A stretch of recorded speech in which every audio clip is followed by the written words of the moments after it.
Bonsoir. On va commencer. Est-ce que quelqu'un pourrait fermer les portes derrière? Merci.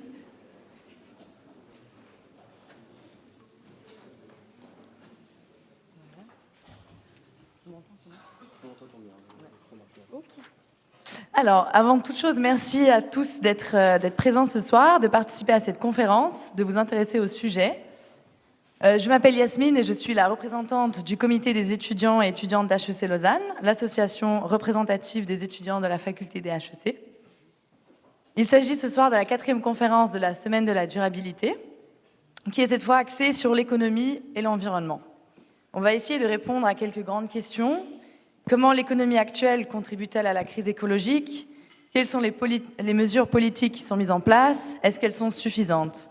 On va parler d'organismes comme le GIEC et également se concentrer sur la question de la fameuse croissance économique qui divise les économistes. Donc la semaine de la durabilité, pour ceux qui ne le savent pas, a lieu cette semaine sur le campus de l'Université de Lausanne et de l'EPFL. Elle vise à sensibiliser et éduquer les étudiants, les profs, tous les acteurs de l'université à l'environnement à travers des workshops, des ateliers et des conférences. Avant de se lancer dans le vif du sujet, j'aimerais remercier tous ceux qui ont participé de près ou de loin à l'organisation de cette conférence. Je tiens à remercier l'association des alumni HEC ainsi que HEC Lausanne qui ont les deux soutenu l'organisation de cette conférence, ce qui pourra en surprendre plus d'un. Je tiens à remercier les staffs et bien évidemment Mireille Bruyère d'avoir fait le déplacement depuis Toulouse. Et je tiens vraiment à remercier aussi le comité de la Semaine de la durabilité et Titouan ici qui nous ont contactés et qui nous ont inclus en fait dans le projet pour l'organisation de cette conférence. Notre collaboration a été un plaisir et je vous annonce que nous avons d'autres projets en commun et que vous en saurez plus bientôt. Donc on aura une conférence le 1er avril également au sujet de la finance, mais on vous annoncera ça sur les réseaux sociaux. Et finalement, on a également travaillé avec le comité des étudiants en sciences politiques, COSPOL.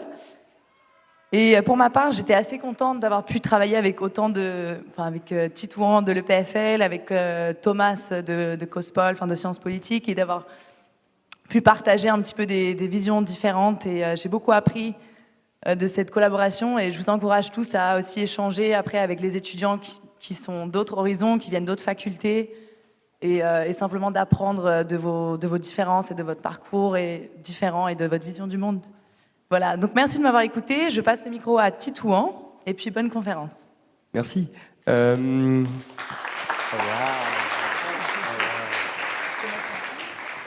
Alors pour ma part, j'ai aussi quelques remerciements. J'aimerais remercier ceux qui permettent la semaine de la durabilité d'exister, non seulement le comité et les staffs, mais aussi les durabilités UNIL et EPFL qui ont financé ces événements et qui nous permettent d'avoir accès aux locaux, et notamment nos contacts au sein du département de la durabilité, Monsieur Volichard et Madame Dousseau, et bien sûr le comité HEC qui nous permet d'organiser ici en Internef un événement qui parle à la fois d'écologie et d'économie et qui, à mon avis, c'est quelque chose qui ouvre plein de possibilités.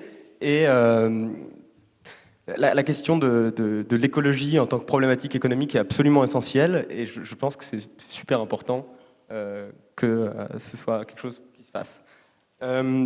Mireille Bruyère est maîtresse de conférence à l'Université Toulouse 2. Elle travaille sur les questions de l'économie du travail et de l'économie de l'écologie. Elle y a fondé un master de psychanalyse, de philosophie politique et d'économie. Et elle est l'autrice de l'ouvrage L'insoutenable productivité du travail aux éditions Bordelot. C'est aussi une membre des économistes atterrés. Pour ceux qui ne sont pas familiers avec les économistes atterrés, c'est un collectif qui a été fondé suite à la crise économique de 2008, qui se place dans une opposition à l'orthodoxie néolibérale qui traverse tout le champ économique et qui, je trouve, apporte une bouffée d'air frais vraiment agréable au champ de l'économie. Ce dont elle va nous parler aujourd'hui, c'est un sujet qui est absolument essentiel pour le XXIe siècle, c'est celui de la croissance et de la possibilité ou non de la croissance sur une planète aux ressources finies. Je vais donc lui laisser la parole.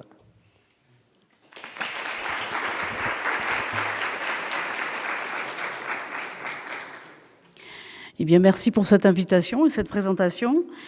Alors, je vais essayer donc de vous parler effectivement de la question de la croissance face aux enjeux écologiques que nous connaissons actuellement, en particulier du réchauffement climatique.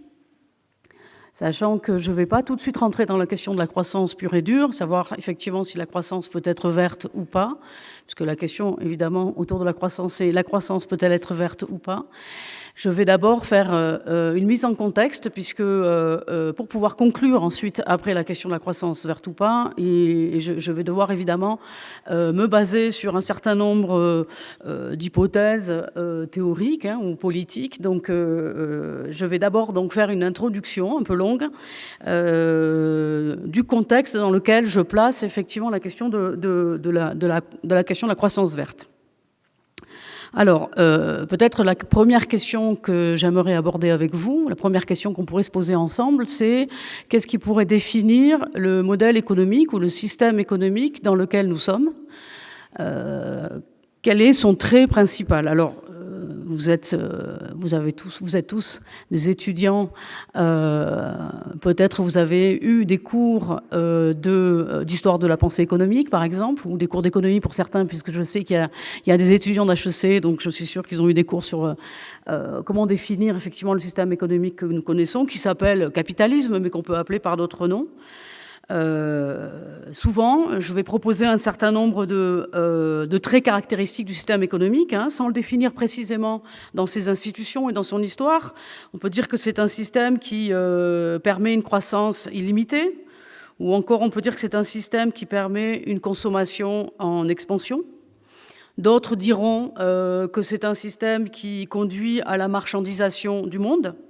Ou encore, d'autres encore diront que c'est un système qui conduit à étendre la raison concurrentielle, c'est-à-dire de régler les échanges sous la forme concurrentielle. Ou encore, vous reconnaîtrez peut-être la pensée marxiste, d'autres diront que c'est un système qui conduit à l'accumulation indéfinie du profit et à l'accumulation indéfinie du capital et à la recherche du profit. Donc les débats sont nombreux pour savoir comment on peut le définir et quel est son trait caractéristique, ou en tout cas quelle est sa cause profonde. Mais avant de rentrer dans ces détails, enfin j'y rentrerai pas finalement parce que ce ne serait pas du tout le sujet de la conférence, je dirais que peut-être on pourrait se mettre d'accord sur le fait que toutes ces propositions-là que je vous ai faites ont un trait caractéristique, c'est l'expansion. Il y a quelque chose qui s'étend. Que ce soit la marchandisation, que ce soit la croissance, que ce soit la consommation, la raison concurrentielle, l'accumulation du capital, la productivité, on pourra dire, quelque chose s'étend dans ce système. C'est un système en expansion. Et donc la question qui vient souvent, et la question politique qui nous est souvent posée, nous les économistes, c'est qu'est-ce qu'une expansion, mais pourquoi faire ? Ça sert à quoi ? Alors les réponses là sont très nombreuses puisque pour ceux en tout cas qui souhaitent que quelque chose s'étende, on va nous dire la croissance c'est le bien-être. Ça permet d'augmenter les niveaux de vie par exemple, ça permet d'augmenter le bien-être, ça permet d'augmenter la durée de vie. Ça c'est une réponse très souvent faite de dire la croissance conduit à augmenter la durée de vie, la santé aussi. Ça permet d'augmenter la production, ça permet d'augmenter le progrès technique. Et puis, les dernières réponses, souvent, c'est que ça permet d'augmenter les connaissances du monde. Derrière, évidemment, de connaître de plus en plus le monde. Alors, évidemment, tout ça mérite discussion et peut-être dans les débats, on y reviendra, puisque ça renvoie effectivement à des significations que la société porte sur elle-même. Quel sens nous avons ? Quel sens nous donnons à la croissance? Donc ça, c'est l'élément un petit peu central qui va un petit peu guider ma réflexion avec vous. Et pour rentrer un petit peu dans les questions économiques, on pourra quand même tous s'entendre pour dire que l'économie est la discipline reine pour enregistrer l'expansion du système de production, ou l'expansion de la consommation, puisque vous savez que la croissance du PIB, la croissance économique, est l'indicateur phare qui mesure cette expansion. Depuis toujours, j'ai envie de dire, l'économie est là pour enregistrer justement cette expansion. Elle est fondée sur cette volonté de donner les outils de cette expansion. Alors, une petite histoire du capitalisme nous rappelle quand même que cette expansion n'a pas toujours été aussi forte. Elle a en tout cas des moments de cycle. Alors, je vais en proposer une périodisation très à la hache. Le capitalisme qui commence au début du 19e siècle, en tout cas, ou à la fin du 18e au Royaume-Uni, et au début du 19e dans l'ensemble des pays européens, il propose en tout cas un taux de croissance moyen annuel de 2%. Et donc c'est pas voilà, c'est un taux qui est assez élevé, puisque sur longue période ça produit des effets assez massifs en termes de quantité de production et de consommation. Et puis cette période, elle va jusqu'à le milieu du XXe siècle. Et à la sortie de la guerre, je tiens à le dire, puisque c'est là-dessus qu'on va discuter, à la sortie de la guerre, on a une période qu'on appelle souvent, en tout cas en France, je ne sais pas comment vous appelez en Suisse, mais les 30 Glorieuses, par exemple, ou le compromis fordiste, une période de très forte accélération de la croissance et de la productivité, puisque, et ça dans tous les pays, même aux États-Unis, puisque on arrive à des taux de croissance annuels de 5%. Donc cette période-là est aussi appelée par les personnes qui travaillent sur les questions écologiques la grande accélération. C'est-à-dire qu'effectivement, la croissance augmente fortement. Ça permet d'ailleurs le développement aussi de la protection sociale, en France en particulier. Mais tout s'accélère, c'est-à-dire les émissions de gaz à effet de serre vont s'accélérer, l'extraction va s'accélérer. Tout va s'accélérer. Donc la croissance va avec une accélération effectivement aussi matérielle. Et puis ensuite, à partir des années 70, on a une forme de reflux, ou en tout cas de ralentissement, qui va être continu, même si, bien sûr, on a des moments où il y a une petite reprise de croissance. Mais si on regarde quand même à partir la fin des années 60, on a tendanciellement une baisse de la productivité du travail et une baisse de la croissance économique, puisque de décennie en décennie, on perd 1%. En France, actuellement, on est autour de 1% de productivité et de croissance, même si on peut monter à 1,5, puis descendre à un peu moins de 5%, mais tendanciellement, on a vraiment une baisse qui est commune à tous les pays qui sont dans une situation de capitalisme avancé. Les États-Unis aussi ont une tendance à la baisse de leur croissance et de leur productivité. Alors, cette tendance à la baisse, évidemment, elle fait surgir chez les économistes et puis aussi chez les élites politiques, les milieux patronaux, énormément de questions, puisque, comme je l'ai dit, si le système est un système en expansion, évidemment, ça a fait surgir la question de est-ce qu'on peut rester dans un système avec ces équilibres institutionnels, sachant qu'on a ce ralentissement. Alors, je vais proposer un certain nombre d'explications, ou en tout cas de propositions, pour cerner ce ralentissement, qui pour moi sont l'apparition de limites anthropologiques et écologiques déjà à la fin des années 60, qui expliquent la difficulté pour le modèle économique que nous connaissons, le capitalisme, ou en tout cas les économies occidentales, de reproduire comme ça ces rythmes accélérés de croissance et de productivité. Ces limites, elles apparaissent très vite en fait, et elles viennent, je dirais, gripper un petit peu le système, le rendre plus... voilà, pour lequel il a plus de difficultés à produire et à consommer. Alors, la première, évidemment, limite, c'est une limite qui se produit dans le champ du travail, c'est-à-dire à l'intérieur des entreprises. Dès les années 70, nous avons une explosion des conflits du travail dans l'organisation du travail, pas simplement une explosion des conflits du travail, je dirais, concernant l'augmentation des salaires ou la retraite. Là, il y a des conflits qui portent sur les finalités du travail, la hiérarchie à l'intérieur du travail, avec effectivement des propositions qui vont bien au-delà du champ classique des syndicats en termes de répartition de la valeur ajoutée, qui questionnent effectivement le sens du travail, les finalités, avec toute une période, par exemple, en France, autour des questions d'autogestion ouvrière, de conseil des fabriques, etc. Ça concerne aussi les États-Unis. On a ici une littérature assez documentée pour montrer qu'effectivement aux États-Unis aussi, les travailleurs, du fait aussi peut-être de la montée de l'éducation et des questions qui peuvent se poser, contestent les finalités du travail.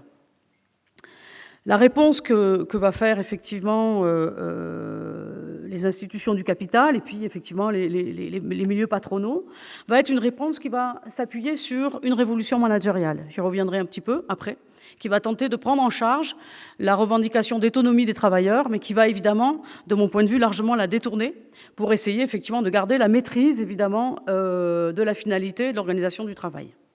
Mais néanmoins, toute cette contestation conduit à la difficulté, évidemment, de continuer à avoir des taux d'efficacité et de productivité élevés dans les entreprises. La deuxième limite, elle est évidente, et c'est celle du ralentissement de la consommation matérielle. Dans les années 65, 66, 68 même, nous avons un ralentissement de la consommation matérielle, c'est-à-dire des biens industriels. Ça, c'était obligatoire. On ne pouvait pas faire autrement. Quand on a acheté un frigo, on n'en achète pas 3. Donc on peut effectivement renouveler les frigos, mais les ménages sont équipés. La société de consommation est arrivée, elle s'est massifiée. Et donc on a là aussi une limite qui va conduire évidemment ce système capitaliste à redéployer sa production et ses ventes au niveau global, et donc à organiser les entreprises au niveau mondial. C'est le début de la mondialisation, donc on pourra revenir sur les différentes coordonnées de la mondialisation. Enfin, le troisième point qui, ici, va être très important dans notre sujet écologie, c'est que la fin des années 60 et le début des années 70 voit, avec la décolonisation, la montée des incertitudes concernant l'accès à l'énergie. La guerre du Yom Kippour, la création de l'OPEP, etc., va conduire effectivement à une très grande variation du prix du pétrole et qui va rendre plus difficile, évidemment, la possibilité pour les entreprises de produire de manière efficace. Donc tout ça, ce sont des éléments qui vont conduire le capitalisme à se transformer, non pas pour changer de direction, mais pour tenter de continuer d'accumuler toujours le capital, effectivement, tenter de continuer à rester productif, courir après ses gains de productivité. Et donc, c'est sa forme nouvelle, ce qu'on appelle souvent d'ailleurs néolibéralisme. C'est la tentative pour le capitalisme d'outrepasser les limites que je viens de dire, en particulier les limites sociales et les limites écologiques. Et donc, on va reconnaître dans les transformations qu'on connaît, qui sont à l'œuvre actuellement, les tentatives d'outrepasser ces limites. Je vais passer assez vite donc sur ces limites pour atterrir sur la question de la croissance. Cette façon d'outrepasser, je les ai présentées comme des tentatives de promesses que fait le capitalisme pour rester le système en place. Donc la première promesse, c'est de nous proposer une transformation de l'économie vers les services. Donc une tentative de dire que l'économie va devenir une économie de services et donc une économie dématérialisée, comme si quelque chose va toujours se redéployer, comme une théorie de déversement. Donc on est passé d'une économie agricole à une économie industrielle, et puis d'une économie industrielle à une économie de services, et donc les services seraient effectivement les nouvelles frontières, j'ai envie de dire, qui permettraient de maintenir une activité productive et de consommation assez élevée. Alors, évidemment, ça pose énormément de problèmes. D'abord, les problèmes de réalisation de la valeur. Qu'est-ce que c'est que la valeur dans le service, de mesure aussi de la valeur. Qu'est-ce que c'est qu'un service de qualité, etc. Donc je passe vite. Je dirais, en tout cas, par rapport à la question écologique, c'est que la dématérialisation des services, et lorsqu'on travaille dessus, et lorsque les économistes et surtout les ingénieurs ont travaillé dessus, ont montré qu'en fait, elle est relativement fallacieuse, puisque les services sont une activité matérielle. Il faut évidemment des locaux, par exemple, vous démultipliez les locaux. Il faut des transports quand vous faites du service. Il faut, si vous numérisez, effectivement, lorsque vous mettez une activité à distance, etc., il faut des infrastructures numériques pour produire ces activités numériques. Et donc, la dématérialisation de l'économie par les services est, assez faible. Parce que finalement, il s'agit plutôt d'une mise à distance de la matérialité dans le service. Alors, il peut mettre plein d'exemples, mais quand on compare, par exemple, la numérisation, le fait de passer d'un livre papier à un livre numérique, quand on regarde effectivement l'ensemble de la durée de vie du livre numérique, le bilan, en termes de matérialité, n'est pas du tout en faveur du livre numérique, en termes de recyclage, etc. Donc ça, c'est... voilà, donc il faut tout à fait raison garder avec cette idée de la dématérialisation possible par les services. La deuxième réponse fallacieuse, là j'irai assez vite parce que peut-être c'est plus connu, c'est la financiarisation. C'est le fait que la construction des grands marchés financiers que nous avons connus dans les années 80, qui ont été conduits par des politiques économiques de libéralisation des marchés financiers, très intriqués encore une fois, je crois qu'ici il y a des ingénieurs, très intriqués avec les technologies de l'information. Il n'y a pas de grand marché financier sans technologie de l'information. Il n'y a pas de possibilité, effectivement, de cette financiarisation de l'économie sans l'apport massif et le développement massif des technologies de l'information, leur rapidité, leur puissance. Je rappelle que maintenant, les directeurs des agences boursières, des sociétés de bourse, comme Euronext, sont des ingénieurs, des informaticiens. Il y a quelques années en arrière, c'était des personnes qui sortaient de la banque, du milieu bancaire. Donc la financiarisation a conduit à la montée en flèche, effectivement, du pouvoir des actionnaires dans les entreprises. Donc le fait que, effectivement, les entreprises sont à la recherche de la valeur ajoutée pour l'actionnaire. Donc là, l'augmentation des dividendes dans la valeur ajoutée, ça, ce sont des choses qui sont en macroéconomie très avérées. Là, j'ai pas mis de graphique parce que c'est des choses que souvent je répète beaucoup dans mes conférences, donc je suis allée vite, en défaveur de l'investissement productif et effectivement aussi en défaveur de la part qui va au travail, comprise les salaires, effectivement, et la protection sociale. Il y a la question des retraites avec, mais je passe vite là-dessus. Et évidemment, la dernière promesse, c'est de dire le capitalisme va permettre de relever le défi de l'écologie. On va trouver des moyens de produire de la croissance verte. Donc là, je viens maintenant un peu plus au sujet. Je m'excuse de la longueur du propos, mais c'est important de faire un peu d'histoire pour savoir où est-ce qu'on en est. Alors, la croissance verte, effectivement, le modèle ne peut fonctionner que s'il est capable de produire un certain nombre une quantité de croissance ou, en tout cas, de productivité. C'est-à-dire que même s'il n'y a pas de la croissance économique, il faut au moins qu'il y ait de la productivité pour produire du profit. Il faut vraiment qu'il y ait de l'efficacité productive, si vous voulez. Je ne rappelle pas... J'espère que tout le monde sait ce que c'est que la productivité, c'est-à-dire c'est un ratio qui rapporte les quantités de biens produits ou de services aux moyens utilisés. Donc en général, on y met les heures de travail, le nombre de personnes ou la quantité de capital. Ça, c'est le fondement du capitalisme, c'est la productivité, au-delà de la croissance. C'est la recherche de l'efficacité productive. Alors, pour qu'il y ait croissance verte, il faudrait qu'il y ait un découplage entre le PIB, donc l'indicateur de la croissance, c'est le PIB, et les émissions de gaz à effet de serre, donc les quantités de gaz à effet de serre que nous produisons lorsque nous avons une activité économique. Deuxième point de découplage est les quantités de matériaux que nous utilisons. Si nous sommes tous d'accord pour dire que la planète est limitée en matériaux, quels qu'ils soient d'ailleurs, c'est pas simplement les énergies fossiles, c'est les matériaux rares, et même tout simplement pour faire du ciment, il faut du sable, et c'est en quantité limitée. Il faut des milliers et des milliers d'années pour produire du sable. Par contre, il faut beaucoup de temps, très peu de temps pour le détruire, c'est-à-dire le transformer en béton. Donc cet exemple fait que quand on regarde la quantité de matériel qu'on utilise pour produire de la croissance, on est bien obligé de dire que si on veut une croissance illimitée, il va falloir un découplage matériel. Il faut que la croissance puisse augmenter sans puiser dans les ressources matérielles, toutes ressources matérielles possibles.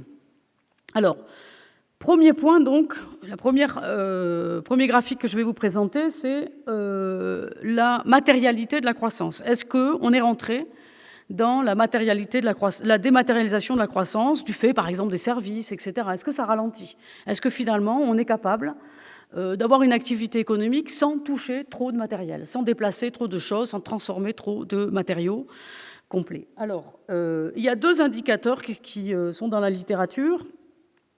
Un indicateur de consommation matérielle domestique, la DMC, en anglais, qui regarde cet indicateur, je vais présenter ici, qui regarde combien on a, par exemple pour le territoire français, combien on a extrait de matériaux, combien on a utilisé de matériaux pour produire la production française, d'accord, et le poids qui rajoute à cette quantité en poids, qui rajoute le poids des importations, puisque vous savez que tout ce qu'on consomme sur un territoire avec la mondialisation est produit à l'extérieur, donc on rajoute le poids. Donc effectivement, avec cet indicateur DMC, vous voyez qu'on a un découplage en cours, c'est-à-dire qu'on a de la croissance, hein, donc la croissance, c'est la courbe bleue, et on a un décrochage, effectivement, dans les pays occidentaux de cet indicateur. En revanche, un deuxième indicateur a été proposé puisque les chercheurs ont noté que lorsqu'on intègre le poids des biens importés, on intègre que le poids du produit fini. Or, pour produire un téléphone portable ou un ordinateur, il faut détruire et évidemment manipuler énormément de matériel. Et donc, le deuxième indicateur, c'est l'empreinte matérielle, hein, donc il s'appelle MF. Et donc, cette empreinte matérielle intègre effectivement tous les matériaux qui ont été nécessaires à la production des biens importés. Et là, on n'a pas de découplage du tout. C'est-à-dire qu'on est encore dans une économie globalisée dans laquelle, à chaque fois qu'on produit, et qu'on produit donc du PIB, hein, on a une destruction matérielle importante. On ne voit pas du tout le début d'une dématérialisation de l'économie qui nous permettrait de réfléchir à la possibilité d'une croissance verte. Alors il y a plein de raisons à ça, mais je vais vous rappeler quand même que une des possibilités d'avoir un découplage matériel, c'est l'économie circulaire, par exemple. C'est de dire, bon, il nous faut recycler, préserver, etc. Le problème de l'économie circulaire, c'est qu'elle ne concerne qu'une toute petite partie des matériaux, puisque 70% des matériaux utilisés ne peuvent pas rentrer dans l'économie circulaire. Ce sont soit des infrastructures, les bétons par exemple, qui utilisent énormément d'énergie. Les cimenteries sont des sources de consommation énergétique considérables. Toutes les infrastructures qui s'accélèrent avec la croissance ne sont pas recyclables. Il y a question la nourriture aussi. La façon dont on produit la nourriture, qui utilise beaucoup de matériaux, sont pas recyclables. Et puis même les plastiques, ça vous le savez certainement par cœur, c'est des choses qu'on connaît. Très peu de plastiques sont recyclables. Je crois que c'est en dessous de 10%. Donc effectivement, on produit du plastique, mais on peut pas le recycler. Donc évidemment, ça ne permet pas la dématérialisation. Donc pour l'instant, en tout cas, pas de raison de penser que les choses sont déjà en cours en termes de croissance verte. Alors, le deuxième découplage, c'est le découplage carbone, le plus important, certainement. C'est celui-là qui nous inquiète le plus, puisqu'il va très très vite. La croissance produit des gaz à effet de serre, en particulier le CO2. Ils sont à l'origine du réchauffement climatique. Donc, pour analyser ce découplage, on a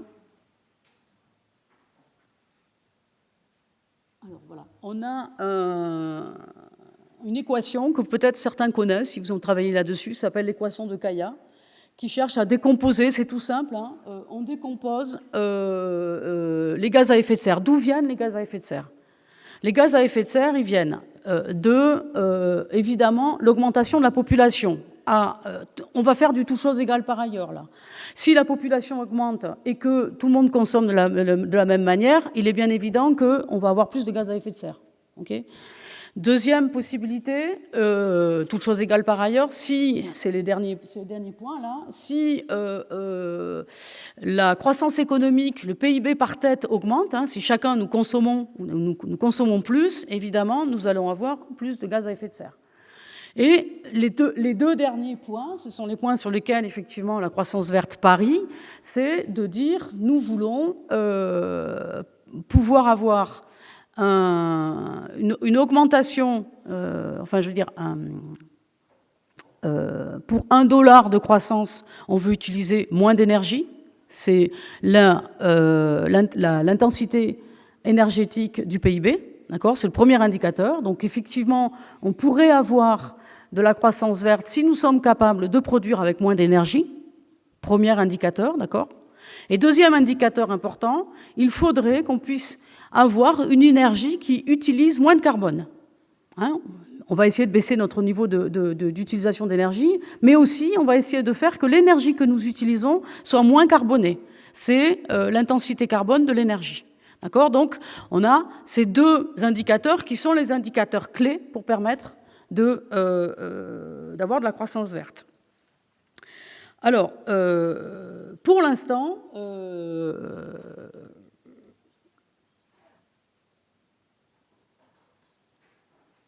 voilà, donc là, je vous ai mis dans le monde, mais bon, il y a beaucoup de choses à dire là-dessus, mais je vous ai mis dans le monde. Vous voyez que, pour l'instant, malgré, effectivement, que l'efficacité énergétique et l'intensité carbone se soient améliorées dans le sens d'une croissance verte, il y a donc ce qu'on appelle un découplage relatif, c'est-à-dire que on ferme quand même des usines de charbon et on les remplace par des champs, des parcs éoliens, où on a des systèmes qui sont plus économes en énergie. Et effectivement, il y a un découplage en cours. Mais ce découplage n'est pas assez important, n'est pas assez fort pour arriver à un découplage absolu. Parce que les enjeux que nous avons actuellement, ce n'est pas de ralentir nos émissions, c'est de diminuer nos émissions. Il faut diminuer nos émissions de manière drastique. Il faudrait, d'ici 2050, diminuer entre 50 et 80% nos émissions de gaz à effet de serre.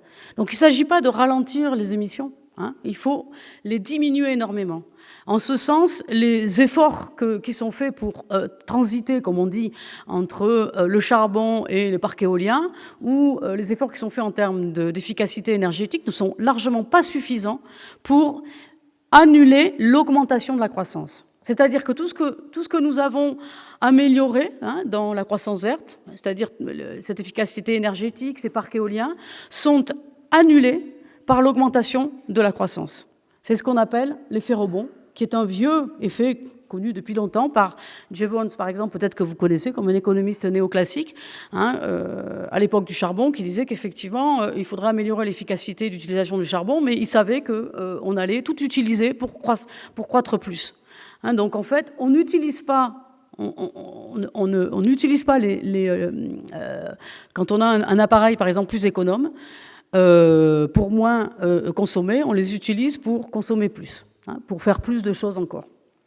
Donc, actuellement, nous sommes dans une situation où les accords de Paris qui demandaient effectivement une limitation à 1,5 degré en 2100, une limitation de l'augmentation de la température sur le globe de 1,5 degré, actuellement, au rythme où nous produisons des gaz à effet de serre, nous aurons atteint ce réchauffement d'ici 5 à 10 ans.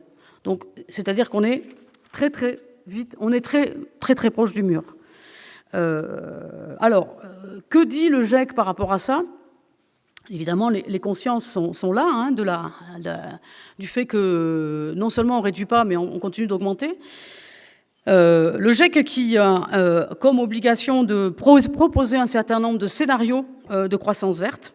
Alors, je rappelle que le GIEC, c'est un ensemble de scientifiques mais aussi d'économistes, de sociologues, etc., qui proposent une analyse effectivement du réchauffement climatique et comment on peut en sortir, comment on peut éviter effectivement d'arriver à 1,5 ou à 2 degrés de réchauffement sur la planète, sur le globe, a l'obligation de proposer des scénarios de croissance verte. C'est-à-dire que dans l'ensemble des scénarios qu'ils proposent, les politiques ont demandé au GIEC de proposer des scénarios de croissance verte. Et donc sur, par exemple, le dernier rapport du GIEC, le 5e rapport qui essaye de voir quels sont les scénarios pour rester à 1,5 degré, et bien sur 115 scénarios, il n'y en a que 4 qui sont pas des scénarios de croissance verte. Donc, voilà, ça c'est le 5e rapport du GIEC. Vous voyez les courbes que doivent produire, qu'on devrait produire normalement. C'est pas de la transition, c'est même pas de la bifurcation, c'est de l'abîme. C'est-à-dire il faut vraiment tout de suite s'arrêter et même reculer en termes de gaz à effet de serre. Donc on a beaucoup de mal avec les connaissances actuelles et avec les inerties actuelles en termes de capitalisme, à imaginer la possibilité d'un découplage de la croissance et du PIB,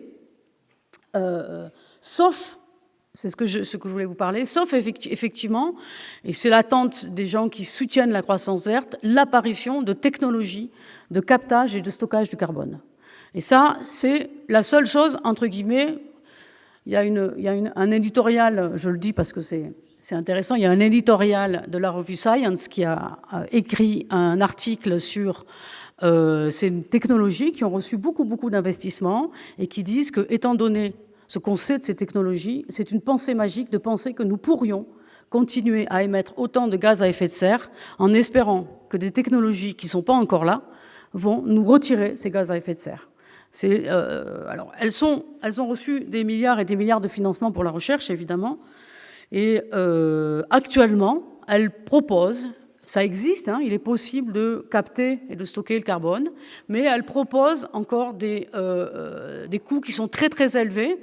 Pour la tonne de carbone, on est au-dessus de 175 € la tonne de carbone, alors qu'une forêt fait ça en dessous de 80 €. Donc, pour l'instant, on n'a pas de solution. Et surtout, je pense, le plus important, parce que les prix, ça se modifie. Vous êtes des économistes pour certains. Les prix, c'est quelque chose qui est politiquement construit d'une certaine manière ou socialement construit. Surtout, ça utilise énormément d'eau et d'énergie et surtout de territoire. Une des technologies qui serait le plus il faudrait mettre sur un sol, en fait, des matériaux qui captent le carbone, etc. Pour que ça soit déployé à l'échelle nécessaire pour capter tous les gaz à effet de serre qu'on doit enlever, il faudrait le mettre sur une surface qui serait grande de 2 fois la taille de l'Inde. Donc, vous voyez bien qu'on a des contraintes matérielles. C'est-à-dire que l'économie, malgré tout, l'économie qui est le déploiement de la raison humaine, de la rationalité humaine, et ben, finalement, elle a un soubassement matériel dont elle n'arrive pas à se dégager facilement. Alors, il y a la possibilité, effectivement, j'y reviendrai peut-être dans les discussions, de transiter vers des énergies renouvelables. Donc, c'est tout ce qui est éolien, solaire, etc. Vous connaissez, évidemment, ça, c'est une possibilité. C'est la seule, d'ailleurs, certainement la plus intéressante.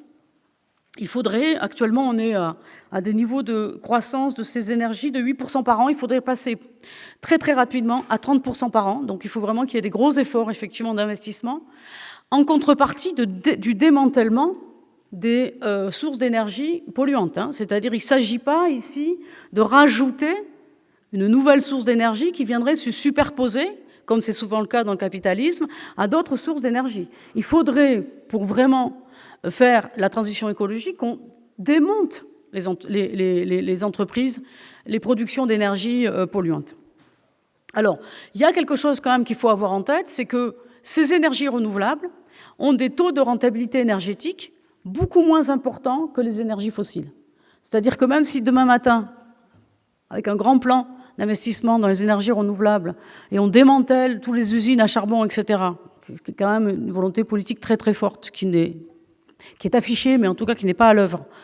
Même si demain matin on fait ça, les parcs éoliens et les solaires, etc., ne produisent pas autant d'énergie que peut produire les énergies fossiles.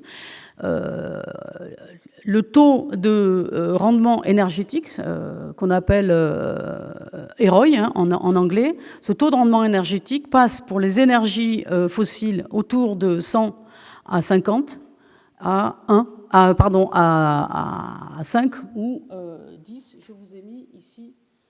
C'est-à-dire qu'il faut, ce taux de rendement énergétique, c'est un rapport entre l'énergie qu'il faut dépenser pour produire l'énergie. Parce que quand vous faites un parc éolien, il faut de l'énergie pour faire le parc. Il faut l'installer, il faut de l'énergie pour produire les éoliennes, etc., etc. Et les énergies que ça va produire. Quand on prend le pétrole, il faut très très peu d'énergie pour produire du pétrole. Et donc c'est très efficace. C'est pour ça d'ailleurs qu'on a eu cette forte croissance. Ça permet d'ailleurs à des historiens de dire que le capitalisme est un capitalisme fossile avant tout. Il a été très fort pour produire toute cette quantité de production, d'infrastructures, etc., parce qu'il y avait des énergies fossiles. Mais si nous transitons vers des énergies renouvelables, on n'aura pas ces rendements énergétiques. Donc il faudra de toutes les façons baisser notre quantité d'énergie consommée. Il ne faut pas rêver là-dessus, ou en tout cas, il n'y a pas de quoi rêver sur le papier, là, et dans l'histoire que je vous raconte, pour imaginer qu'on peut continuer à consommer autant d'énergie en utilisant les énergies renouvelables. J'ai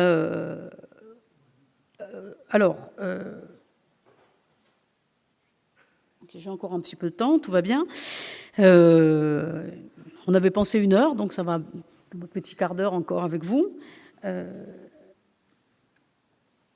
Ce point-là sur les taux de rendement énergétique nous permet de comprendre quelque chose aussi, c'est que le choix d'une société par rapport à ces différentes technologies, à ces sources d'énergie, n'est pas seulement un choix conduit par la rationalité économique. Il y a un certain nombre de travaux d'historiens auxquels je vous invite à aller voir si ça vous intéresse, qui montrent que les choix qui ont été faits pour le pétrole contre le charbon, ou pour le charbon contre la traction animale, par exemple, ou la machine à vapeur contre la traction animale, etc., ne sont pas juste le fait de la rationalité économique. En particulier, le pétrole. Alors, il y a un livre qui est sorti d'un historien français qui s'appelle François Jarige, si ça vous intéresse, ou encore deux Américains, Mitchell et Podonsky, qui ont travaillé sur la manière dont le pétrole a été introduit et donc s'est substitué au charbon. Et ils montrent en fait que au moment où le pétrole arrive, ou le moment où le pétrole va s'installer, le charbon est plus efficace économiquement, énergétiquement. Il n'y a pas de raison de prendre le pétrole par rapport au charbon, parce que le charbon est moins coûteux, si vous voulez. Mais par contre, le charbon, ce sont des ouvriers dans les usines. Il est moins intensif en capital que par rapport au pétrole.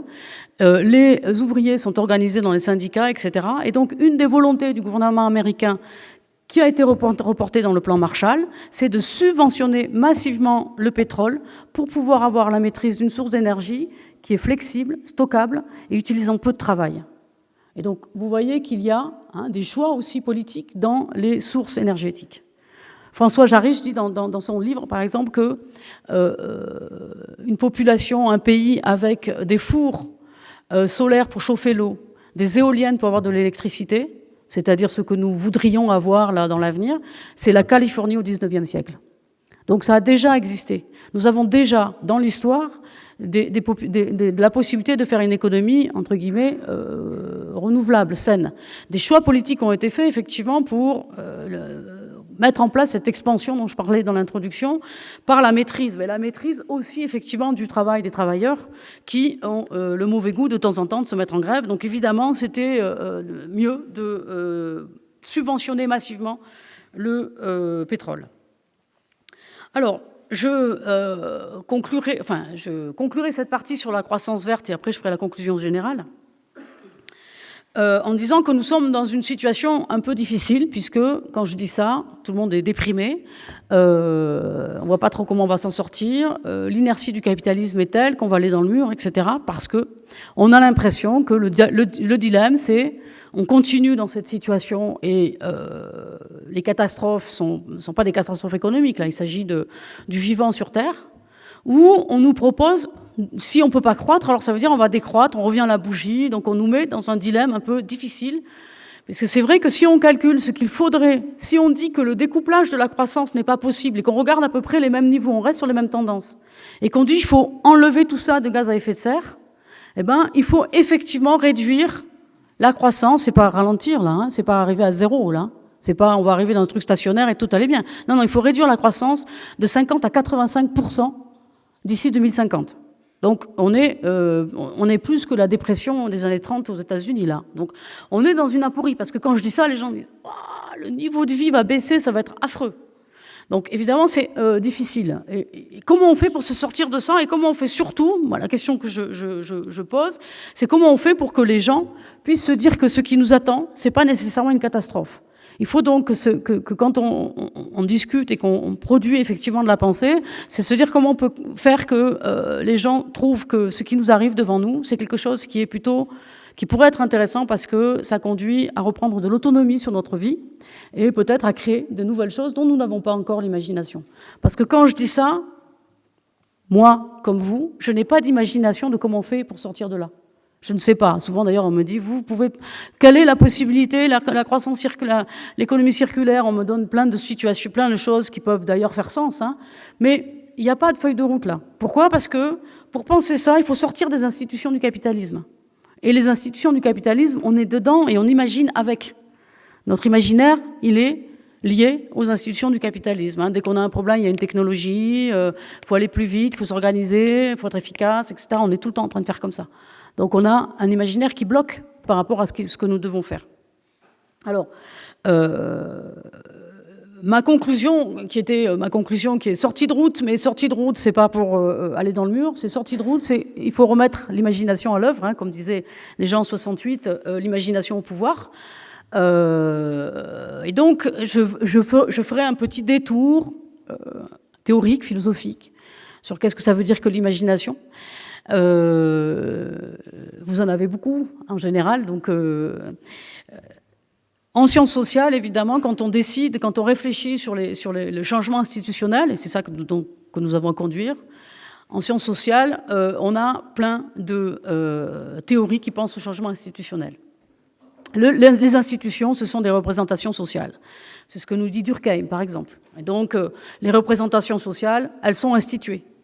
Et du coup, on ne voit pas très bien, avec le corpus assez classique des sciences sociales, en particulier la sociologie, qui est une science qui permet de comprendre les déterminismes sociaux, comment les structures fonctionnent.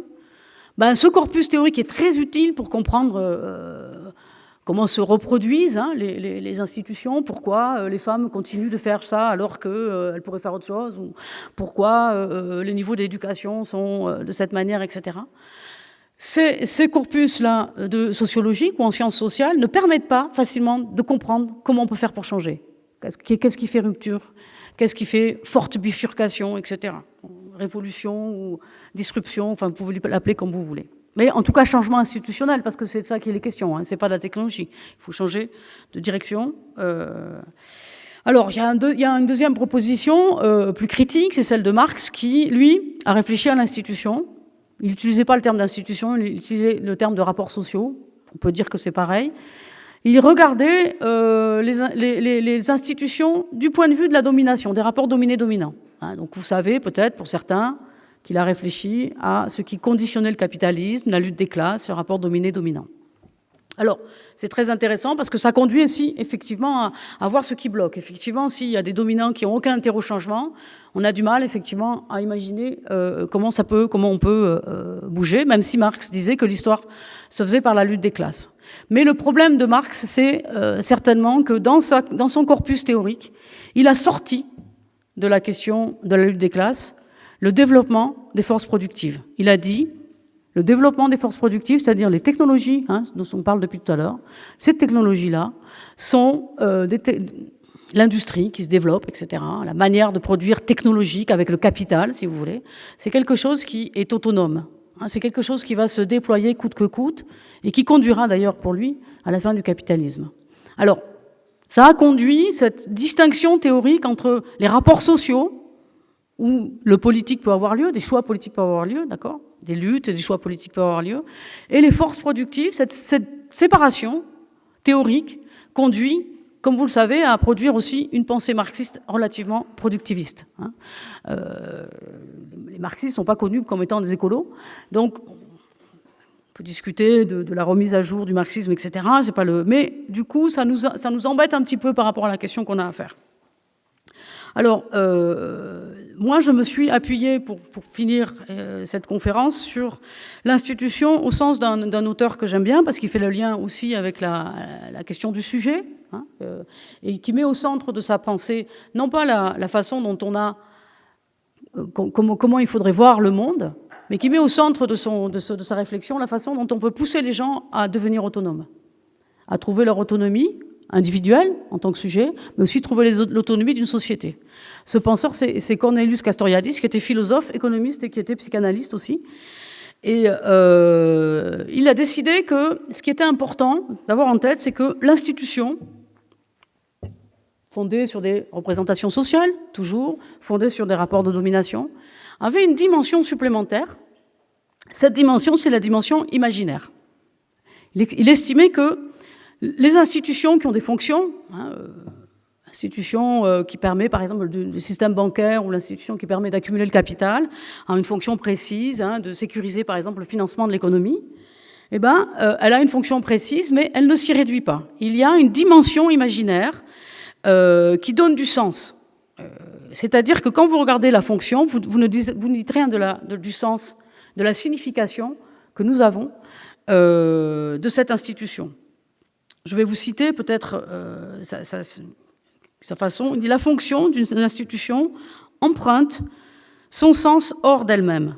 Le symbolique, c'est-à-dire sa fonction, se réfère à quelque chose qui n'est ni réel ni rationnel, c'est imaginaire. Et la dimension imaginaire est ce qui permet à la société de se transformer. La dimension imaginaire, ce n'est pas ce qui permet de déterminer son avenir, mais ce qui permet de créer de nouvelles formes institutionnelles. Et là, vous êtes, je pense tous, des scientifiques, que ce soit du côté de l'ingénierie ou en tout cas de Polytechnique ou du côté d'HEC, vous avez une pensée scientifique. Et effectivement, Castoriadis a essayé de comprendre ce qui est l'au-delà de la pensée scientifique. Non pas pour dire que la pensée scientifique était inutile. Il y a besoin de pensée scientifique, il y a besoin de comprendre les déterminants, d'analyser les causes et les effets. Ça, c'est la pensée scientifique. Mais pour faire du politique, il faut être un petit peu à côté, et il faut réfléchir à la façon dont nous pouvons créer de nouvelles institutions. Et créer de nouvelles institutions, c'est créer un nouveau sens, trouver de nouvelles significations. Parce que ce que nous avons à trouver, c'est quels sont nos nouveaux besoins. Qu'est-ce qui a du sens ? Est-ce que c'est le téléphone ? Est-ce que c'est autre chose ? Chacun a un avis là-dessus. Le sens pour soi, on y répond, parce qu'on parle. Mais il faut que la société trouve une signification sociale à ça et trouver les nouveaux besoins, comment la société va se définir, quels sont ses nouveaux besoins, etc. Ce n'est pas possible de le penser dans le cadre de la pensée scientifique. On ne peut le penser que dans le cadre d'une pensée de création, la création imaginaire, et là-dessus, il est très clair, cette création imaginaire ne provient non pas de la pensée d'un intellectuel ou d'un ingénieur qui crée tout seul dans son coin, etc. Ça provient de la pratique. De la pratique, que ce soit de lutte, que ce soit d'expérimentation, c'est la pratique partout qui conduit à la création imaginaire. L'histoire nous le montre d'ailleurs. La Révolution française, elle n'est pas arrivée à un moment donné déterminée simplement par les questions économiques. Il y avait déjà partout de nouvelles pratiques à l'œuvre pour trouver des imaginaires d'émancipation et d'égalité. Voilà, donc je pense que nous avons les moyens, c'est à portée de main, partout, d'agir, c'est-à-dire d'expérimenter de nouvelles façons de vivre et surtout de créer de nouvelles façons qui sont de la façon de trouver du sens pour nous tous. Merci.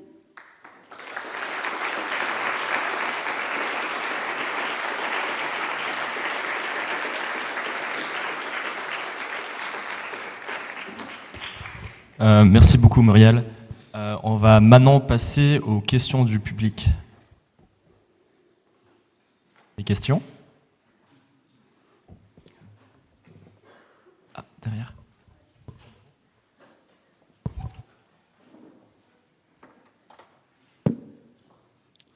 Bonsoir.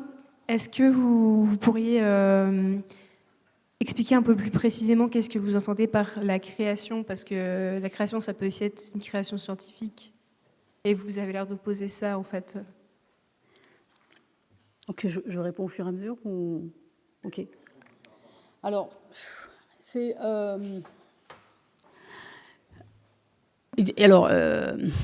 comment le dire? C'est un concept qui va dériver, la création, en tout cas pour Castoriadis, c'est un concept qui va dériver de ce qu'il entend par imaginaire. D'accord? L'imaginaire, il en a deux définitions. Il y a un imaginaire qui est au niveau social. Il appelle ça l'imaginaire social. C'est celui qui nous tient. Par exemple, il propose que le capitalisme est tenu par un imaginaire voilà comment il le définit, mais l'imaginaire, en fait, la caractéristique de l'imaginaire, c'est que vous avez des mots pour le dire, mais personne ne le voit.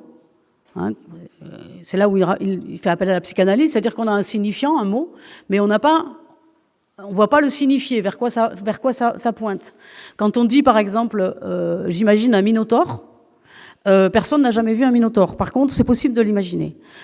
Il insiste beaucoup sur cette capacité humaine qui, pour lui, est unique. C'est pas qui vient du fait certainement de la parole, hein, diront les psychanalystes. Hein.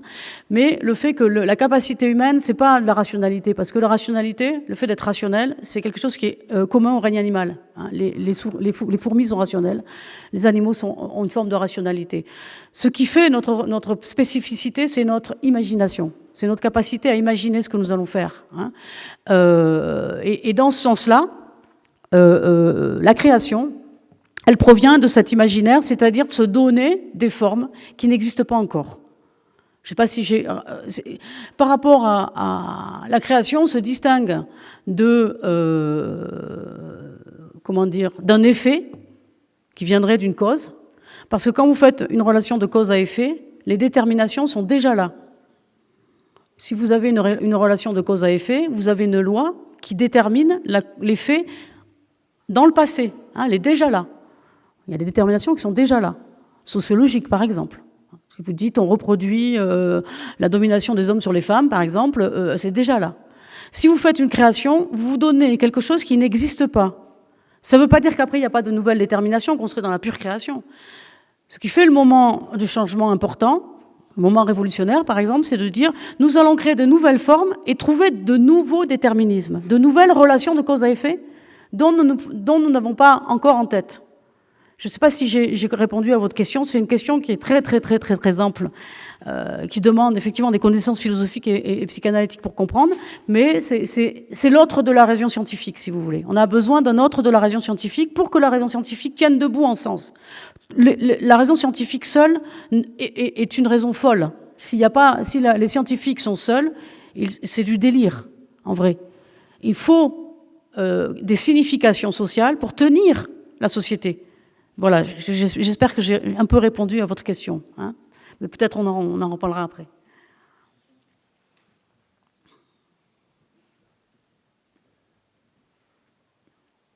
Bonsoir, merci pour la conférence. Oui, pardon. Ok, je vais tenter de poser ma question de façon pas trop stupide. Vous m'avez mis plein de trucs dans la tête là. Alors, ma question, elle est vis-à-vis du découplage de la matérialité. Je me demande simplement si vous pensez qu'on a fait les choses de la bonne façon. Bon, d'une part, le tableau que vous avez montré, enfin les graphiques que vous avez montrés, s'arrêtaient vers 2007 environ. Enfin, c'est très bien, hein, mais peut-être qu'on n'avait pas la même façon de penser à ce moment-là. Enfin, il y a beaucoup de choses qui se sont passées depuis. Alors peut-être voir la tendance, parce que c'était il y a 13 ans quand même. Récente. Ouais, plus récente, voir ce que ça donne. Et ensuite, je me dis aussi, quel est votre avis sur... aussi à ce moment-là, on n'était pas trop dans le même mindset qu'on a maintenant. Et les raisons de la dématérialisation, elles étaient peut-être surtout économiques. On veut faire de la numération pour réduire des coûts, remplacer des gens qui travaillent, l'automatisation, les ordinateurs et tout, etc. On cherche de réduire les coûts au maximum. Et c'est pas trop notre objectif du coup maintenant, où ça serait plus dans une perspective de réduction des émissions, etc. Est-ce que vous pensez qu'en y repensant, en y replongeant dans la dématérialisation, qui serait finalement une façon facile de trouver une solution, vu qu'on ne change pas trop de système, donc on continue avec cette économie de croissance, mais on la déplace un peu, voilà, on trouve une solution un peu plus simple, disons, mais en vue de la complexité du problème, c'est peut-être assez bienvenu, quoi. Alors, je ne sais pas si j'ai tout compris, mais je vais essayer. Pardon. D'abord, je l'ai dit déjà, j'entends pas très bien, donc parlez bien dans le micro pour tous les autres. Hein. Alors, est-ce que depuis 2017, ça a changé? Ce qui est clair, c'est que depuis 2017, il y a une conscience beaucoup plus grande de la question écologique, ça c'est vrai. Maintenant, est-ce que la conscience a conduit à des transformations assez fortes pour avoir un découplage plus fort? Je crois pas, mais en tout cas, ce que je sais, c'est que même pour 2019, par exemple, au niveau du découplage avec les gaz à effet de serre, c'est pas avéré encore. Il y a rien. En fait, ça ralentit pas. En fait, on met trop de temps pour réagir. Après, vous avez dit quelque chose d'intéressant. Vous avez dit finalement l'économie était à la poursuite de la baisse des coûts, de la suppression du travail. Est-ce qu'on n'est pas dans autre chose? Mais il suffit pas d'une prise de conscience. Le problème, c'est que les structures même du capitalisme, c'est là où c'est difficile, produisent aussi ça. C'est-à-dire que même s'il y a des consciences, le fait, par exemple, que les entreprises soient en concurrence, et en particulier sur les marchés financiers, conduisent à une très très grande difficulté, même si on a un patron d'une très grande entreprise qui est absolument soucieux de ça de manière sincère, ce qui est approuvé, mais qui pourrait arriver, hein, il aura du mal à le faire tout seul. Et on a beaucoup de mal à comprendre, c'est là où la question de l'imaginaire, on a beaucoup de mal à comprendre comment ça pourrait arriver d'en haut. C'est-à-dire que en haut, les structures sont tellement, les institutions, elles sont organisées de manière à ce que, effectivement, la structure de pouvoir conduise à une très très forte inertie. Or, il me semble que quand on regarde la façon dont, effectivement, les dispositifs de concurrence, les dispositifs de contrôle, etc., sont tellement déployés qu'on a du mal à penser que ça vient de l'intérieur. Moi, je pense, de mon point de vue, que la sortie de l'impasse viendra des expérimentations sur le territoire. Aussi parce que je pense que le capitalisme a produit des infrastructures tellement complexes, tellement pas maîtrisables, que pour répondre aux questions climatiques, il faudra décomplexifier, rendre la taille des entreprises plus petites, baisser la productivité du travail, tout ce qui est du plus petit, quoi. Donc, je me dis que là-haut, c'est difficile d'agir. Voilà. C'est pour ça que je dis que le patron d'une grande entreprise, sauf s'il a l'idée de démanteler son entreprise, de faire plein de petites entreprises, ce qui est une sacrée décision politique, hein, c'est-à-dire se défaire aussi de la propriété du capital et tout ça. C'est ça quand même à la base. Hein, donc c'est très révolutionnaire. Il faut aller loin dans la pensée de changement institutionnel. Mais par contre, je suis d'accord avec vous de dire qu'il y a une conscience très forte maintenant, partout, de la question climatique. Je pense que le réel est là. Le fait que, par exemple, on ait des canicules qui soient maintenant européennes, depuis 2018, conduisent effectivement à quelque chose de réel qui vient de plus en plus à nous toucher. C'est pas simplement les scientifiques nous avertissent, et là, il y a du sensible. Hein. Et justement, la création, c'est aussi parce qu'il y a une expérience sensible. C'est la chose que je voulais dire. Hein. Il faut être un collectif de travail, ça fonctionne quand il y a une expérience sensible. Hein. Si vous êtes à distance, etc., c'est pas pareil. Enfin bon, là, on pourrait. C'est pour ça que la taille est importante. Alors, Merci. Bonsoir, merci. Donc ma question va peut-être rebondir un petit peu sur votre réponse de maintenant. Donc je voulais vous demander ce que vous pensez des initiatives pour les monnaies locales qu'on voit un petit peu partout en ce moment, enfin depuis quelques temps déjà, et qui souvent ont un peu du mal à décoller. Et donc qu'est-ce que vous pensez? Est-ce que ça pourrait être un moyen de transitionner vers une économie plus circulaire peut-être? Est-ce qu'il y a un intérêt à ça ou bien est-ce que c'est juste complètement inutile tant qu'il y a encore ces structures de pouvoir qui restent en place? Alors, moi, j'ai pas. En fait, je pense qu'il faut essayer plein de choses. Hein. C'est ça mon message ce soir. Donc, il y a des monnaies alternatives, effectivement, des monnaies complémentaires, des monnaies alternatives qui cherchent à construire des circuits économiques qui soient fondés sur d'autres valeurs que la pure, effectivement, recherche de profit, etc. Fondée effectivement sur les grandes monnaies internationales. C'est bien, effectivement. Par contre, il faut toujours penser que ça ne viendra pas de la monnaie. C'est-à-dire que la monnaie, c'est une institution qui s'appuie sur une production. Il faut aussi que sur le territoire, C'est le cas, par exemple, dans le Pays Basque. Ils ont une monnaie qui est très très forte. C'est la plus grosse monnaie complémentaire, je crois, européenne. Parce que sur le territoire, ils ont aussi essayé d'articuler ça avec des coopératives, des circuits courts, comment on appelle ça, des coopératives de consommateurs, des habitats partagés, etc. Donc, quelque chose qui vienne aussi permettre que cette monnaie aille à des productions qui soient réellement écologiques. Hein. Parce que si vous faites une monnaie locale, mais que sur le territoire, vous n'avez rien qui soit écologique, voilà. Oui, c'est bien, mais c'est complémentaire d'autre chose. Puis moi, j'ai pas de boule, hein, je veux dire, j'ai pas de boule de cristal. J'ai un projet ou une direction où je pense qu'il faut aller. Effectivement, je l'ai dit, la taille, la question de la solidarité, une forme de sobriété technologique, ça c'est évident. Après, il faut tenter, quoi. Hein, c'est complètement dans l'expérimentation.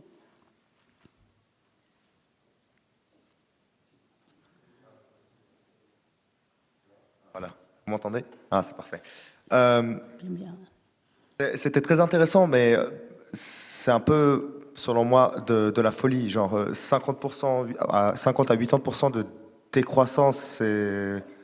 Les conséquences, elles sont juste énormissimes. On ne peut pas faire ça du jour au lendemain. Et puis surtout, comment est-ce que réagirait enfin, je sais pas, tous les marchés, toute l'économie actuellement, en fait, à une décroissance aussi importante. Enfin, ça me paraît complètement utopique, en fait. Est-ce que vous pouvez argumenter ou est-ce que Oui, je vais vous répondre facilement. Mais en fait, c'est... Comment dire ? Si la décroissance, on l'organise pas, elle va nous arriver dans la gueule. Hein, c'est déjà le cas. Mais oui, parce que là, vous êtes en train de dire, si on fait de la décroissance, vous vous rendez compte comment ça va se faire, le marché financier. Mais si on fait pas ça, on va crever. Donc, entre l'économie et la vie, comment dire ? C'est pas utopique, justement, de dire qu'il faut... Ce qui est utopique, c'est de penser qu'on reste dans ce système. C'est ça, la folie. Alors, de toutes les façons, si ça continue, il y aura des choses qui vont ne plus fonctionner du tout. De toutes les façons, sans regarder en disant on ne peut pas le faire, ça va être compliqué, vous vous rendez compte, les marchés financiers, comment ils vont agir, etc. Ou les entreprises vont perdre effectivement peut-être des profits, il va y avoir des choses qui sont difficiles. Je suis tout à fait d'accord avec vous. Mais si on laisse les choses en disant on peut pas le faire, il faut faire doucement, etc. Ce qu'on est en train de faire. Hein, il faut le faire doucement, il faut reporter à 2023 la baisse des gaz à effet de serre, c'est ce qu'a fait mon gouvernement par exemple, etc. Si on repose à chaque fois de quelques années, hein, on va déjà avoir des problèmes. Le coronavirus par exemple, c'est déjà le début de ce genre de choses qui ne peuvent pas fonctionner. Le système ne peut pas fonctionner dans les limites de la Terre. Donc la décroissance, elle va arriver, je préférerais pas qu'elle arrive par la pire des manières. C'est tout. Je pense que c'est pas utopique de penser qu'il faut produire moins et consommer moins. Mais vous pensez que c'est juste infaisable qu'on ait une croissance qui devient justement verte par la suite? Répétez, parce que... Vous pensez que c'est juste pas possible qu'on ait une croissance, enfin une transition vers une croissance verte par la suite? Et puis aussi, autre chose, il ne faut pas oublier les systèmes sociaux qui se cachent derrière. Je veux dire, sans la croissance, vous voulez faire comment pour financer tout, enfin, le chômage, les retraites, etc. Tout ça tombe à l'eau. Alors, par exemple, pour le chômage, si effectivement on a des systèmes qui sont beaucoup moins productifs en technologie, on va baisser énormément la productivité du travail, donc il faut beaucoup de travail. Par exemple, pour avoir une agriculture bio, il faut mettre des agriculteurs. Il ne faut pas en enlever comme c'est le cas actuellement par l'agriculture intensive. Il faut absolument de l'emploi. L'emploi, c'est pas nécessairement la croissance. Il ne faut pas à chaque fois, comme on l'a fait depuis des années et des années, dire il nous faut de la croissance pour de l'emploi et de la protection sociale. Nous pouvons avoir des systèmes économiques solidaires avec de l'emploi et du travail sans croissance économique, c'est-à-dire sans croissance de la production matérielle, parce que c'est ça dont on n'arrive pas. Il n'y a pas On peut avoir des activités intéressantes, ça ne veut pas dire qu'on va rester au lit à rien faire, hein, la décroissance. Hein. On peut avoir plein de choses, mais ils ne passeront pas par la production matérielle conditionnée par la concurrence et l'économie, et surtout par le fait que ça passe par des technologies matérielles qui utilisent beaucoup d'énergie. C'est ça la productivité quand même à la base. Hein. La productivité, c'est pas simplement parce que tout d'un coup on s'est rendu compte qu'on va travailler comme ça. C'est pas que Taylor la productivité. La productivité, c'est aussi beaucoup parce que on a des machines qui aident le travail humain à être plus productif et des machines qui utilisent les énergies fossiles. Donc la baisse, la transition écologique, ça permet d'augmenter l'emploi. Oui, mais on reviendrait à une forme d'emploi qu'on avait il y a, je sais pas, 500 ans. Mais vous trouvez que les formes d'emploi actuellement sont enviables? Vous trouvez que Ça dépend l'emploi où. actuellement, le travail actuellement est enviable? Vous avez raison.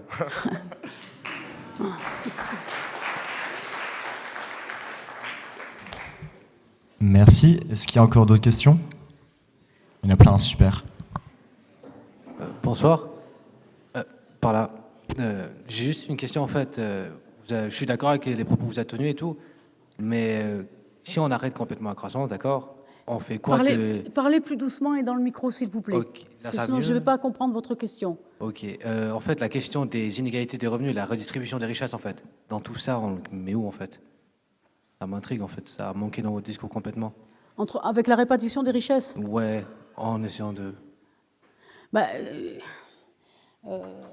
là, on est sur des questions politiques, hein, c'est-à-dire qu'effectivement, les enjeux pour faire une transition écologique, elle ne peut se faire, en tout cas moi je souhaite, qu'elle ne se fasse pas en gardant les inégalités. Parce que ça voudrait dire qu'il y a des gens qui continuent à hyper-consommer pendant que les autres sont en train de crever dans les déserts ou dans les eaux parce qu'ils sont des immigrés, des migrants climatiques. Donc, il me semble que la seule proposition tenable, c'est de passer par plus de démocratie. Donc moins d'inégalité. Parce que la démocratie, c'est le fondement de l'égalité quand même à la base. Donc, je ne sais pas si j'ai répondu à votre question, mais non, pas trop bien. Mais comment faire? Je peux pas. Je peux simplement dire qu'une des conditions de la réussite, c'est effectivement la démocratie. Ça marche.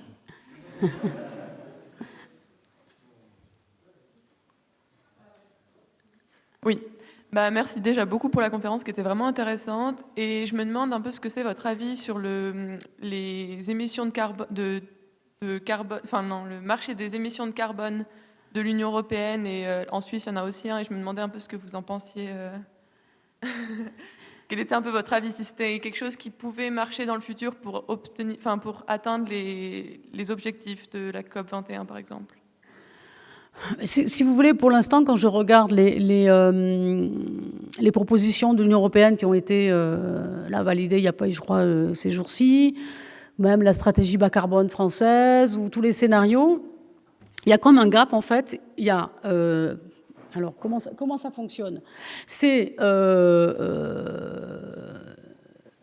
en fait, une sorte de mixte entre des investissements qui conduiraient à transiter vers de l'éolien, etc., sans qu'on puisse nécessairement faire, parce que c'est très difficile, le calcul de ce que ça voudrait dire en baisse de niveau de consommation d'énergie.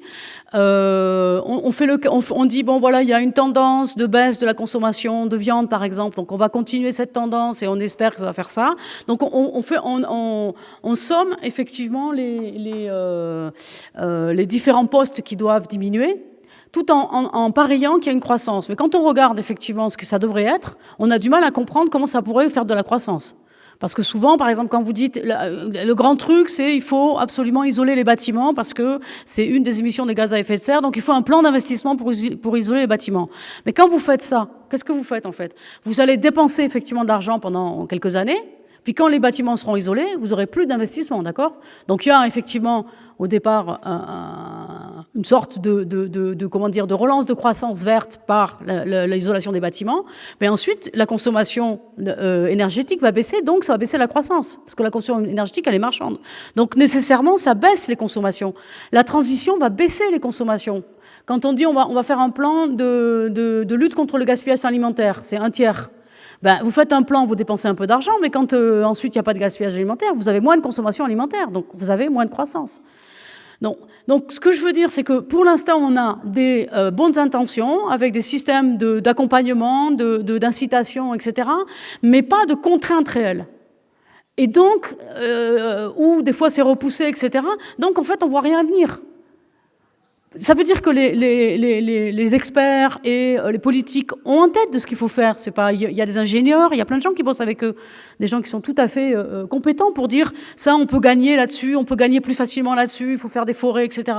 Mais sauf que il n'y a pas de décision politique forte pour le faire, parce que cette décision politique forte conduirait à perdre de la valeur ajoutée. C'est pour ça que ça bloque. Donc il y a un discours et puis il n'y a pas de pratique. Bon, mais ça c'est voilà, c'est pour ça qu'il y a des gens dans la rue d'ailleurs.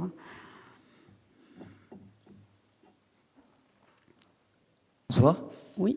Déjà, je vous remercie pour votre présentation, c'était très intéressant. Moi, j'aimerais revenir sur un point que je pense que vous n'avez pas eu le temps d'évoquer. Vous êtes professeur, on est ici à l'école. Est-ce que vous ne pensez pas que la solution à tout ce que vous avez évoqué, sans même parler du capitalisme, etc., ça ne serait pas l'éducation, c'est-à-dire depuis le plus jeune âge, apprendre aux jeunes que voilà, on n'est pas forcément dans le meilleur des systèmes, qu'il y a d'autres alternatives, etc., et que du coup, accompagner les étudiants même à notre âge avec des matières qui leur font comprendre tout ça sans qu'on soit obligé de venir à des conférences comme la vôtre. Merci. Ah si, je suis convaincue de l'éducation comme étant, entre guillemets, la condition fondamentale d'une vraie démocratie. La condition fondamentale d'une vraie démocratie, c'est l'information et l'éducation. Or, on a perdu sur les deux tableaux. Donc, effectivement, mais je suis convaincue qu'il faut des cours, il faut éviter d'enfermer les étudiants dans des parcours qu'on voudrait efficaces sur le marché du travail, avec des compétences tout de suite opérationnelles. Je crois qu'on n'a pas besoin de ça. On en a besoin aussi, mais pas que. Alors, en fait, on a une attrition des enseignements vers ça. Il faut absolument qu'il y ait de l'enseignement de philosophie, d'histoire, parce que de sciences, de politique, etc., avec une pluralité des approches, parce qu'évidemment, ça, c'est la mienne. Mais quelqu'un d'autre dira autre chose, etc., pour que vous formiez à l'esprit, justement pour pouvoir mettre en route votre imaginaire. Parce que j'espère que là, aujourd'hui, ça a mis en route un peu votre imaginaire. Ça vous a fait penser, etc. C'est comme ça que ça marche, l'éducation. Et l'information. Donc oui, je suis convaincue que c'est essentiel et que malheureusement, ça aussi ne va pas dans le bon sens. Mais il y a des choses partout. Enfin, peut-être pour terminer, quelque chose que j'ai pas dit, mais depuis 2008, on constate, moi je m'occupe aussi d'un master d'économie sociale où on regarde les phénomènes des coopératives sur le territoire. On a vraiment une économie très territoriale et il y a une explosion des initiatives partout en France. Je ne sais pas si c'est comme ça dans le Vaudois ou dans le Valais en Suisse, mais par contre on a beaucoup de gens qui décident là, ici, maintenant, là où ils sont, de faire quelque chose. Un circuit court, une coopérative de production d'énergie solaire, un habitat partagé, etc., etc. Ça, je pense que c'est utile, quoi qu'il arrive. Voilà, quoi qu'il arrive. Oui, vous m'entendez bien. Merci pour votre intervention. Moi, je vais rebondir un peu sur ce qui a été dit concernant la taille en fait liée à l'économie. Je suis tout à fait d'accord avec vous. Je pense que c'est un point très important parce que, à mon sens, tout système qui n'est pas autosuffisant dans des limites n'est pas viable en fait. Et les limites, soit on se les impose, soit c'est par exemple la nature qui nous les impose. On le sait très bien avec les prédateurs qui, quand la population augmente, il y a la baisse du coup des proies qui font que la population des prédateurs va diminuer. Donc là, les limites sont imposées. Dans l'économie actuelle, les limites, apparemment, on ne se les impose pas nous-mêmes. Donc, dans un système qui est limité, autosuffisant, on se pose la question de l'intérêt de l'économie, parce que l'intérêt de l'économie, ce serait juste le partage des ressources, comme il pouvait y avoir le troc en fait avant, mais c'est tout. Donc pas de notion d'argent. Et ce serait peut-être bien aussi de connaître du coup l'histoire de l'économie et à quel moment est apparu en fait le terme économie et qu'il a été utile de parler d'économie. Voilà. C'est une question très intéressante. Parce que là, vous faites effectivement, vous proposez une articulation économie, monnaie, en disant peut-être on n'a pas besoin de la monnaie. Si on a des communautés autosuffisantes, des petites communautés villageoises, mettons, on rêve, ça n'arrivera pas, mais je suis pas en train de dire que ça. Mais on n'a pas besoin de monnaie parce qu'eux, ils produisent et puis ils partagent entre eux, effectivement, la subsistance, ils construisent leur maison. Alors, il faut voir que on a du mal à imaginer ça. D'abord parce que avant le capitalisme, la monnaie existe depuis très longtemps.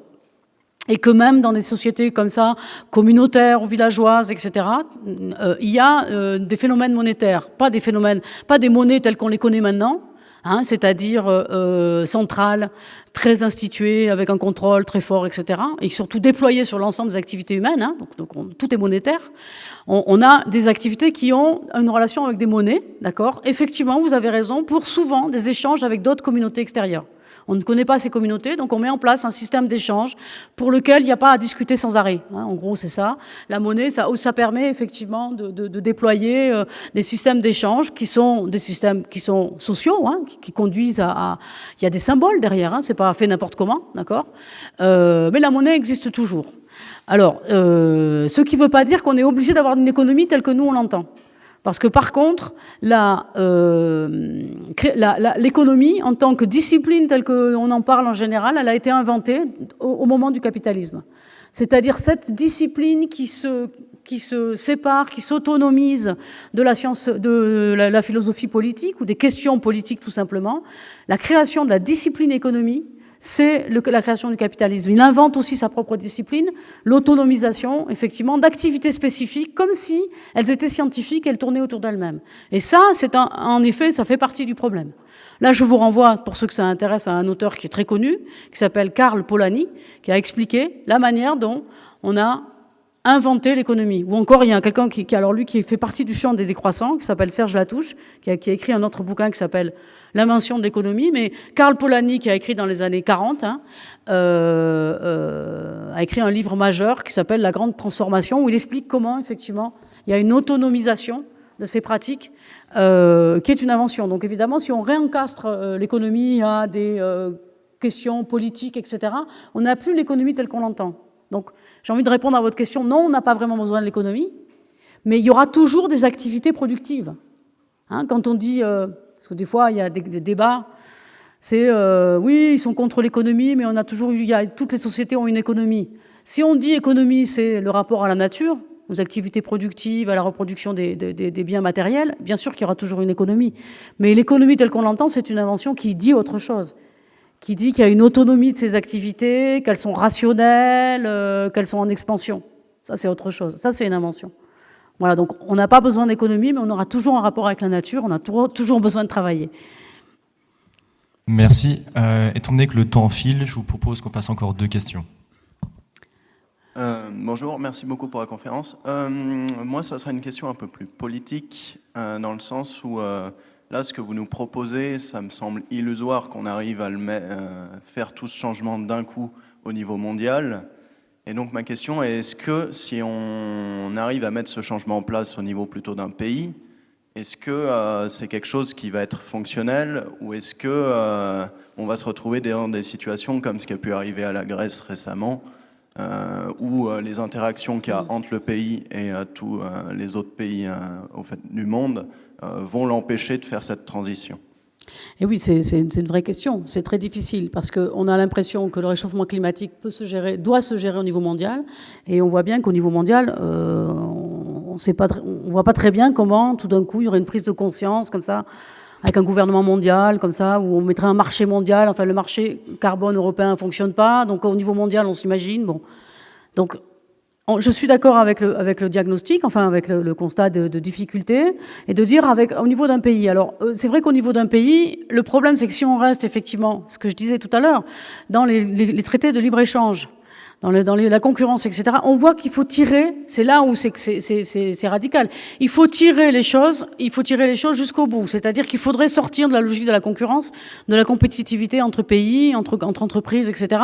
Et comme je vois mal un pays sortir tout seul d'un traité de libre-échange, je vois plus des choses qui se passent au niveau territorial. Au niveau, effectivement, d'une région, par exemple, voilà, où on construit une autonomie. C'est pas difficile à construire une autonomie alimentaire, hein. C'est pas très compliqué. C'est difficile en termes, il faut faire beaucoup de choses, hein, c'est pas ça, mais c'est pas impensable au niveau politique. Et une autonomie énergétique, c'est aussi possible de dire on va mettre des éoliens, etc., parce que dans la région, on peut trouver une autonomie alimentaire et une autonomie énergétique. Déjà, ça, c'est beaucoup. Et ça permet effectivement après de dire, eh ben, du coup, on a moins besoin de telle chose ou telle chose. Le vrai problème, c'est la question industrielle. c'est les biens industriels. Où là, c'est difficile, mais je crois que beaucoup de biens industriels sont pas tout à fait utiles. Donc voilà, je parie là-dessus. Oui, bonjour. Comme dernière question, en tant qu'économiste, on est tout le temps en train de critiquer l'utilisation du PIB pour mesurer la richesse, et notamment parce qu'il y a énormément d'activités qui ne sont pas prises en compte, toutes les activités de l'occasion ou du travail non rémunéré, de choses comme ça. Et donc je me pose la question de comment est-ce qu'on peut bien mesurer le fait de faire décroître l'économie en utilisant cet indicateur-là. Et aussi, finalement, une économie qui serait, disons, où on recycle mieux, où on réutilise les produits pour conserver, pour améliorer la technologie, pour garder nos téléphones dernier cri, tout ça, serait une économie qui, du point de vue du PIB, décroîtrait, mais du point de vue de la technologie, en fait, continuerait de croître. Et pareil pour tout ce qui est démantèlement et toutes ces activités-là qui augmentent qui augmentent l'activité de l'économie tout en réduisant le PIB. Et donc je reviens sur le fait que c'est très critiquable d'utiliser le PIB. Ouais. Alors c'est une question difficile parce que là, c'est une question qu'on se pose énormément, que les économistes, que je trouve assez intéressante à l'intérieur du champ de l'économie, mais qui n'est pas très passionnante pour l'ensemble de la société. Effectivement, si on transforme la façon de produire avec une économie circulaire, on va du coup moins utiliser de matériaux, donc il y aura ici une décroissance, mais peut-être, comme on va mettre en place d'autres filières, il y aura une croissance de l'autre côté. Donc on voit bien qu'il y a quelque chose dans cette transition, ce que j'ai dit d'ailleurs sur quand on met en place des panneaux solaires, il faut démonter des trucs et en remonter d'autres. Donc on voit bien que peut-être ça va faire de la croissance, on peut, ou peut-être pas. C'est très difficile de savoir parce que c'est une question de prix. Là, la croissance, ce sont des prix. Et les prix, ce sont des constructions sociales très complexes à savoir, etc. Bon, voilà. Donc, personne ne le sait, en fait. C'est-à-dire, est-ce qu'il peut y avoir des poches comme ça, temporaires, etc. Quand vous mettez tout ensemble, c'est ce que j'ai essayé de dire, quand vous mettez tout ce qu'il faut transformer, il y a trop de choses qui vont du côté de la décroissance et pas assez du côté de la croissance, de mon point de vue. C'est-à-dire que quand même, le PIB, c'est un indicateur de production à la base. Et comme quand vous mettez tout ensemble, sauf si l'indicateur ne veut plus rien dire, veut dire tout à fait autre chose. Si vous inventez un autre indicateur qui dit, bon, le PIB, c'est plus la production, le PIB, c'est la qualité de vie, alors là, ça peut être en croissance, peut-être. Mais si le PIB, ça reste le PIB tel qu'il est construit, c'est-à-dire la valeur ajoutée productive, parce que c'est ça à la base, quand vous remettez tout ce qu'il y a à mettre dans la transition, il y a moins de production de toutes les façons. Il y a moins de consommation, il y a moins de production, il y a moins de consommation énergétique. Ce que nous disent les experts, c'est moins. Bon, même si, évidemment, par ailleurs, il y a des choses qui vont croître. Mais moi, je suis plutôt pour penser que ça sera une décroissance. Rien ne permet de penser que ça peut s'équilibrer. Alors, il y en a qui disent, on ne sait pas, on s'en fout. Et en effet, on s'en fout de savoir si le PIB va augmenter ou pas. Ce qu'on veut, c'est aller dans tel endroit. Voilà, donc l'indicateur, il nous sert plus trop, on a envie de dire. Il faut peut-être inventer d'autres indicateurs de qualité de vie, de durabilité des objets. Ça, c'est possible, il y en a plein qui sont sur le marché. Donc pour essayer de regarder aussi d'autres façons de mesurer la société. Voilà. Merci beaucoup pour vos questions et vos réponses. Je vais un peu abuser de mon statut de modérateur pour ajouter une question. Je suis désolé. Le mois dernier, je crois que c'était le mois dernier, Madame van der Leyen a annoncé des grands investissements. Je crois qu'on parle de 25% du budget de la Commission européenne dans le capitalisme vert, en fait, dans la transition par l'éolien et par les énergies renouvelables. On voit en fait une espèce de volonté de construire cette alternative maintenant qu'on ne peut plus nier la nécessité d'une transition écologique.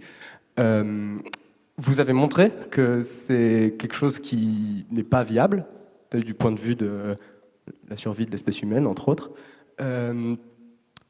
Comment est-ce que vous imaginez qu'on peut éviter ce genre de réaction qui, en fait, est super dangereuse, d'après ce que vous venez d'exposer? Non, mais je pense que la culture des gens qui sont à la Commission européenne et leur formation, les gens qui côtoient, les livres qu'ils lisent, etc., font qu'ils ont du mal à imaginer autre chose même s'ils sont très sincères, c'est-à-dire qu'il ne s'agit pas des gros méchants et puis des gentils, même s'ils ont beaucoup de mal à imaginer autre chose à faire que des grands plans d'investissement permettant une croissance verte. Quand on regarde dans les détails ensuite, beaucoup de choses sont à faire absolument.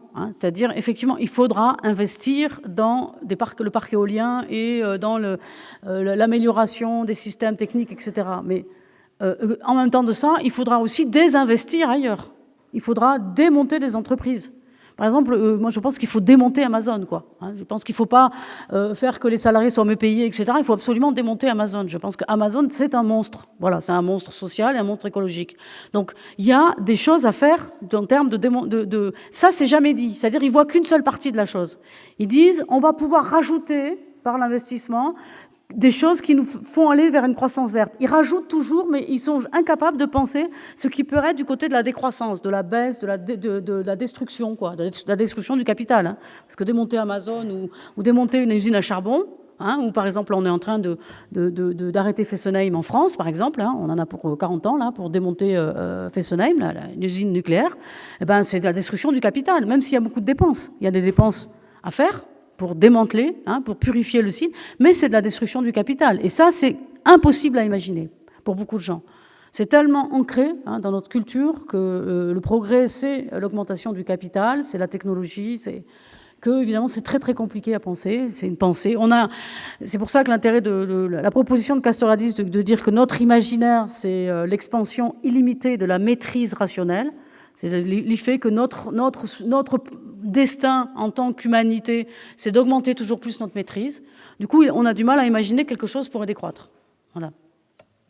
Merci. Merci beaucoup. Merci à Yasmine et à Thomas. Et puis, il y a un apéro dehors qui a été préparé à partir d'un vendu, donc je vous invite à en profiter. Merci.